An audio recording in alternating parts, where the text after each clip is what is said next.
여러분 안녕하세요. 파란TV의 정예재입니다. 오늘은 지난해 한국에서 매출 순위 8위를 기록한 시너지의 공정거래위원회 자료를 살펴보겠습니다. 시너지는 1972년에 미국 유타주에서 창립한 네이처스 선샤인 프로덕스와 1999년 일본에서 출발한 시너지 월드와이드가 2000년에 합병하여 탄생된 회사입니다. 시너지는 전 세계 28개 국가에 진출해 있는 글로벌 기업이고요. 나스닥에 주식이 상장된 회사입니다. 합병 전인 네이처스 선샤인이 한국에서 네트워크 마케팅 업체로 출발한 것은 1997년입니다. 합병 후에 시너지 월드와이드 코리아로 이름을 바꾼 것은 2004년이고요. 시너지는 건강기능식품과 화장품 등 80여 종의 제품을 국내에서 판매하고 있습니다. 시너지의 보상구조는 바이너리 방식입니다. 이제 시너지의 2019년 공정거래위원회 자료부터 살펴보겠습니다. 시너지의 지난해 연간 매출액은 913억 원입니다. 등록된 사업자는 5만 6천 명이고요. 총 매출액을 등록된 사업자로 나누어 보니 1인당 연간 매출액은 약 162만 원입니다. 등록된 사업자 가운데 2019년 한 해 동안 수당을 조금이라도 받은 사업자는 1만 3천 명 정도로 등록 사업자의 23.52%가 수당을 받았습니다. 그리고 시너지에서 상위 1%에 해당하는 사업자들의 평균 연봉은 1억 3,600만 원입니다.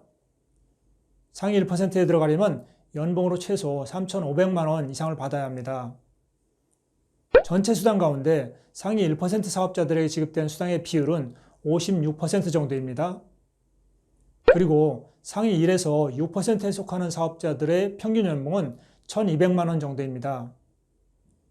상위 6% 사업자들이 받아간 수당의 비율은 전체의 81% 정도이고요. 한편 시너지에서 2019년에 연봉으로 1억 원 이상을 받은 사업자는 총 45명입니다. 이제 시너지의 2012년부터 2019년도까지 공정거래위원회 자료를 비교해 볼게요. 도표를 보시면 시너지는 매출이 꾸준하게 성장해 왔음을 알 수 있습니다. 2015년과 2017년에 약간의 매출 감소가 있었지만 큰 흔들림 없이 성장세를 이어오고 있습니다. 수당 지급률도 매년 34% 이상으로 법이 정한 수당을 다 주고 있다고 할 수 있습니다. 등록 사업자의 숫자와 수당받은 사업자의 숫자도 매출의 증가와 같은 방향으로 꾸준히 성장해 왔습니다. 다만 2018년과 2019년에 등록 사업자의 숫자는 2017년도보다 크게 감소한 것으로 나타납니다. 그러나 이것은 실질 사업자가 감소한 것이 아니라 이름만 남아있던 사업자들을 회사가 정리한 결과라 할 것입니다. 등록 사업자는 크게 감소했음에도 수당받은 사업자의 숫자는 오히려 증가한 점으로 이것을 알 수 있습니다. 사업자 1인당 매출액도 60만 원대를 보이던 2017년 이전과 달리 2018년과 2019년에는 160만 원 이상으로 크게 많아졌습니다. 이것도 이름만인 사업자를 정리함에 따른 결과입니다. 수당받은 사업자의 비율이 7%대에서 20%대로 높아진 것도 마찬가지고요. 그러나 나머지 지표들, 즉 상위 사업자들의 평균 연봉과 수당의 상위 편중률은 해가 바뀌어도 큰 변화가 없다는 것을 알 수 있습니다. 시너지의 마케팅이 매우 안정적이라는 것을 말해줍니다. 이제 시너지의 자료를 업계 전체와 그리고 상위 8개 회사와 비교해 보겠습니다. 시너지의 사업자 1인당 연간 매출액은 업계나 상위 8개 회사의 평균보다 큽니다. 그러나 이것은 이름만 남아있는 사업자들을 정리한 결과라는 점에서 다른 회사에 비해 사업자들의 부담이 많이 크다고는 볼 수 없습니다. 수당받은 사업자의 비율은 업계와 상위 8개 회사의 중간 정도로 적당한 수준이라 할 것입니다. 상위 사업자들의 평균 연봉은 업계나 상위 8개 회사보다 크게 나타납니다. 이것은 1인당 매출액, 수당받은 사업자의 비율, 수당의 상위 편중률 등이 작용하여 만들어진 결과입니다. 수당의 상위 편중률은 업계나 상위 8개 회사의 평균과 비슷한 수준이고요. 이제 시너지의 공정거래위원회 자료를 종합해 보겠습니다. 도표에서 보셨듯이 시너지는 안정적으로 성장해 가고 있는 회사입니다. 마케팅도 안정적이라 볼 수 있고요. 그리고 상위 사업자들의 수당도 다른 회사에 비해 꽤 많은 편입니다.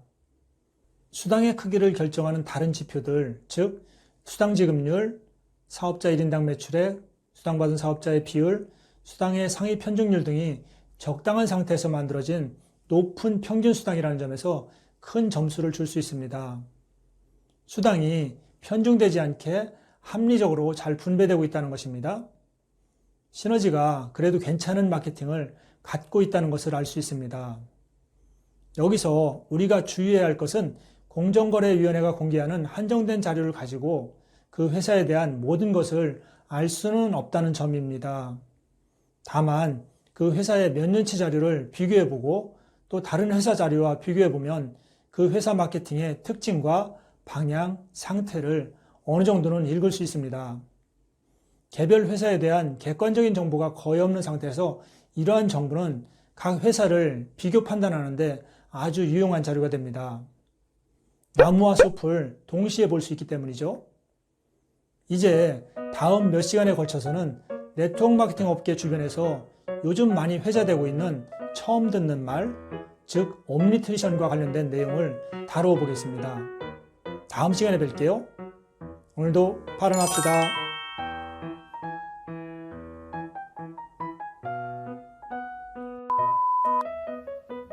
또 하라고 구독과 좋아요, 알림, 댓글 됐습니까? 여러분 부탁드립니다.